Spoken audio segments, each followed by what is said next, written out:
తెలుగు భాషలోని మాధుర్యం ఇతర భాషల్లో తక్కువని కేంద్ర సహాయ మంత్రి పెమ్మసాని చంద్రశేఖర్ అన్నారు.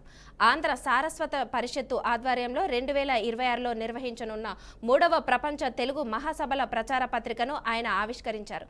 తాను ప్రజల్లోకి చొచ్చుకోలేందుకు, వారి హృదయాల్లో స్థానం పొందేందుకు తెలుగు భాష చక్కటి మాధ్యమంగా పనిచేసిందని తెలిపారు.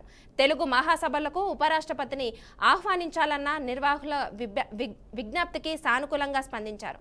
రాజధాని అమరావతి ప్రాంతంలో ప్రపంచ తెలుగు మహాసభలను తెలుగువారి సాహితీ, సాంస్కృతిక, చారిత్రక వైభవాన్ని చాటి చెప్పేలా నిర్వహిస్తామని సారస్వత పరిషత్తు అధ్యక్షులు గజల్ శ్రీనివాస్ తెలిపారు. 2-3 విషయాలు ఉన్నాయి. ఒకటి, చాలా మంది అనుకోవచ్చు అంత ఖర్చు పెట్టి అంత పెద్ద సభ మనం చేయాలా అని. అదే ఒక విజనరీ ముఖ్యమంత్రి గారికి, ఒక సామాన్యమైనటువంటి నాయకుడికి ఉండేటువంటి డిఫరెన్స్. ఈరోజు నేషనల్ మీడియాలో కానీ ఇండియా మొత్తం ఏ పేపర్లో చూసినా కూడా అమరావతి క్యాపిటల్ అనేది ఏ విధంగా జరగబోతుంది అనేది ఒక క్లారిటీ తోటి అందరూ కూడా పబ్లిష్ చేశారు. దీంతో ఒక బ్రాండ్ అవేర్నెస్ వస్తుంది. అదే నిన్న మార్నింగ్ చూసుకుంటే క్వాంటమ్ వ్యాలీకి IBM దగ్గర నుంచి పెద్ద పెద్ద కంపెనీలన్నీ వచ్చి MOU చేసుకున్నారు. ఏంటంటే ఒక కంపెనీని ఏ విధంగా అయితే బ్రాండింగ్ చేసి, మార్కెటింగ్ చేసి ఒక ముందుకు తీసుకువెళ్తామో, చంద్రబాబు నాయుడు గారి గొప్పతనం ఏంటంటే రాష్ట్రాన్ని కూడా ఒక బ్రాండింగ్ చేస్తూ ఉన్నారు.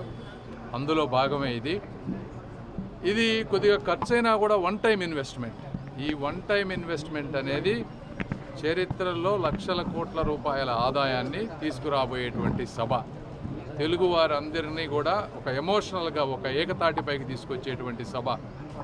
అదేవిధంగా ప్రధానమంత్రి గారు కూడా వారు ఇచ్చిన స్పీచ్ కూడా, ప్రధానమంత్రి గారిని కూడా ఈ విధంగా మనం అభినందించాలి. ఎందుకంటే తెలుగులో ఆ విధంగా రాసుకొని ఆంధ్రప్రదేశ్ అంటే ఆధునిక ఆంధ్రప్రదేశ్, అత్యాధునిక ఆంధ్రప్రదేశ్ అలా రాసుకొని వచ్చారు అంటే ఏదో ఎవరో రాసిస్తే వచ్చేవి కాదు. అవన్నీ ఒక మనిషి దాని మీద డెప్త్కు వెళ్ళి ఆ విధంగా చేయడం అనేది కూడా తెలుగు వారందరూ కూడా చాలా